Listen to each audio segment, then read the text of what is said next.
Olá, tudo bem? Então agora vamos analisar estes dados utilizando o Python. Tem uma opção também para analisar estes dados utilizando o Cloud Studio, que é uma outra ferramenta do GCP, só que vamos fazer aqui através do Jupyter Notebook. E aí nós podemos executar nossas tarefas utilizando uma linguagem de programação.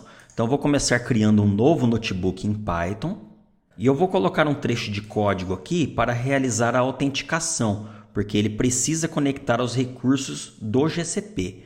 Então, vou clicar aqui para executar esta célula. Veja que ele pede para eu abrir este link. Então, agora eu vou realizar o login com a minha conta. Vou permitir. Vou copiar este token. Vou colar aqui. Deixa eu dar um Enter. E agora eu estou autenticado, ou seja, eu possuo acesso aos recursos da minha conta no GCP. Vamos executar um select agora. Então, eu tenho a minha tabela resultado. Vou selecionar consultar tabela. Deixa eu colocar um asterisco aqui. Deixa eu trazer este select para cá. Só que antes, a única coisa que eu vou fazer, assim vai dar erro mesmo, né? Antes, a única coisa que eu vou fazer é colocar %, BigQuery, -- project. O nome do projeto é Curitiba-DS e agora eu posso executar. Então ele executou a consulta no BigQuery e trouxe essas informações no Jupyter Notebook. Veja, inclusive, que eu posso colocar DF aqui e aí o resultado não será retornado na célula, mas será armazenado em um objeto DF, que é um data frame. Então, por exemplo, eu posso adicionar uma nova coluna aqui, uma nova célula, colocar DF e agora eu posso trabalhar com este data frame. Vou importar o Matplotlib e o Seaborn para nós executarmos alguns gráficos, plotarmos alguns gráficos. Eu já estou visualizando aqui que o meu data frame possui apenas 1000 linhas. Isto porque nós devemos estar limitando. Então apague isto daqui, porque senão faltarão dados. Novamente agora eu vou visualizar o tamanho do meu data frame. Deixa eu executar esta célula aqui. Vamos ter 1324 linhas. Então aqui está o import do Seaborn. Nós vamos acrescentar mais código. E agora vamos fazer o seguinte. Vamos visualizar em nosso data frame todas as linhas que possui temperatura igual a 9. Então, temp Celsius igual a 9. Vou executar aqui. Coloquei um parênteses a mais aqui. E veja que no meu conjunto de dados, apenas um único dia fez 9 graus de temperatura, que foi no dia 15 de junho de 2018. E neste dia eu tive 4 ocorrências deste tipo de angina e mais 4 ocorrências deste tipo de angina. Vamos aumentar aqui a temperatura, deixa eu colocar 10. E aí nós temos, para os dias que fizeram 10 graus, 13 ocorrências de angina instável. Só que eu não quero somar o total de ocorrências por temperatura. Por que isto? Porque eu vou ter mais dias que faz 15 graus, por exemplo, do que dias que faz 9 graus, por exemplo. Eu tenho somente um dia que fez 9 graus. E nesse dia que fez 9 graus, eu tive 4 ocorrências de angina. Agora imagine que eu tive 10 dias que fizeram 15 graus. E nesses dias eu tive 10 ocorrências. Então, na verdade, eu tive uma ocorrência por dia, quando a temperatura foi 15 graus, que é muito menor do que 4 ocorrências em apenas um único dia que fez 9 graus. Então, nós temos que utilizar a média e não a soma. Vamos fazer o seguinte, eu vou colocar df.groupby e eu quero agrupar pela temperatura e também pelo seed. E destes agrupamentos, eu quero contar o total por datas. Então, vou colocar data aqui, .valueCounts. Vou executar. Então, veja, quando fez 9 graus, nós vimos 4 casos de angina instável. E todos estes casos aconteceram no dia 15/6 de 2018. Agora, quando fez 10 graus, nós tivemos 13 casos, que é 6 mais 4, mais 2, mais 1. Então, estes 13 casos estão distribuídos em 4 datas diferentes, no dia 14/6, 11/7, 12/7 e 10/7. Então, deixa eu salvar isso daqui em uma variável, então valores por temperatura.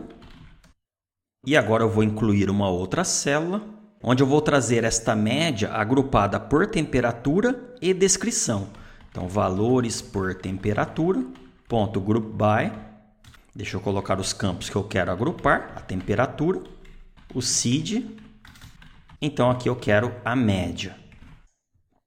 Então, veja, por exemplo, quando fez 10 graus, nós temos uma média de 3,25 atendimentos de angina instável, porque são exatamente aqueles 13 casos dividido por 4 datas distintas. Deixa eu até trazer aqui para você novamente. Veja aqui, 6 mais 4 mais 2 mais 1 dividido por 4 datas. Deixa eu dar um Ctrl Z aqui e vou prosseguir aqui. Então, agora nós temos o total de ocorrência por temperatura e seed. Isso daqui é uma série, deixa eu só resetar este índice aqui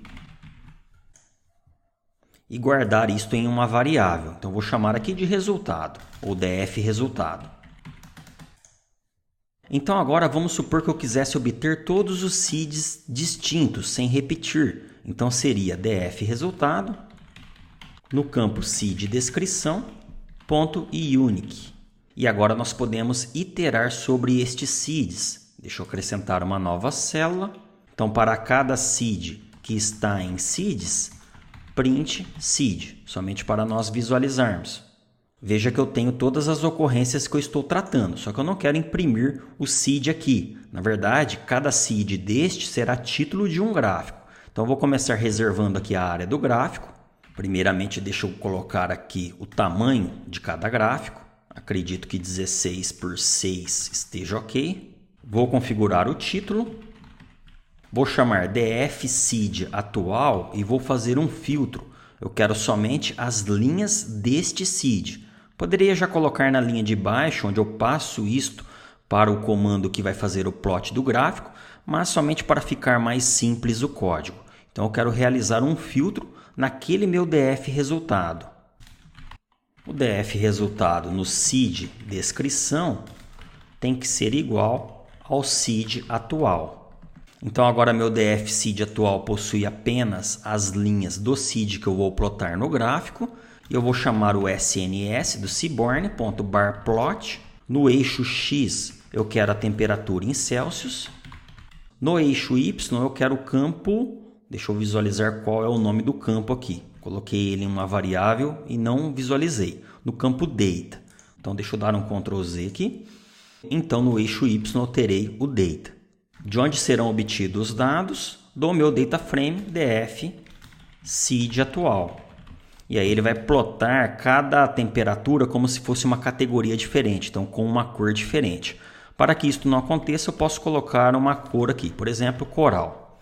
Vamos executar, então ele tem que gerar um gráfico para cada tipo de doença. Então, por exemplo, angina instável, nós vimos que quando ele fez 9 graus, nós tivemos uma média de 4 ocorrências, porque eu tive apenas um único dia que fez 9 graus. As 4 ocorrências foram naquele dia.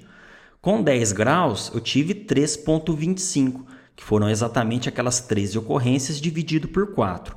E assim por diante. Então, aparentemente, aqui no começo, o número de ocorrências de angina instável diminui de acordo com a temperatura, só que você pode visualizar, por exemplo, que com 19 e 22 graus, eu também tive ocorrências altas, superiores a 3. Vamos visualizar aqui para outras doenças. Por exemplo, vamos procurar aqui o infarto agudo do miocárdio, exatamente este daqui. Então, o que acontece? Utilizando estes dados de Curitiba, que é uma amostra muito específica para pacientes atendidos em rede pública em um único município, ele não está de acordo com o que está falando aquele artigo. Só que nós também temos que levar em consideração que a nossa amostra aqui pode ser muito pequena, então seria necessário realmente trabalhar com mais dados. Por exemplo, eu não posso simplesmente entrevistar 5 pessoas, sendo que 4 falam que votam no candidato A e uma vota no candidato B. Eu não posso sair falando que o candidato A vai ter 80% dos votos. Não é assim que funciona. Teríamos que trabalhar com mais dados para visualizarmos isto. Mas o intuito também não foi confrontar o artigo de forma alguma, não é isto. Era apenas utilizar um pouco de Cloud Computing e Data Science para nós visualizarmos estes números. Então espero que você tenha gostado. Muito obrigado.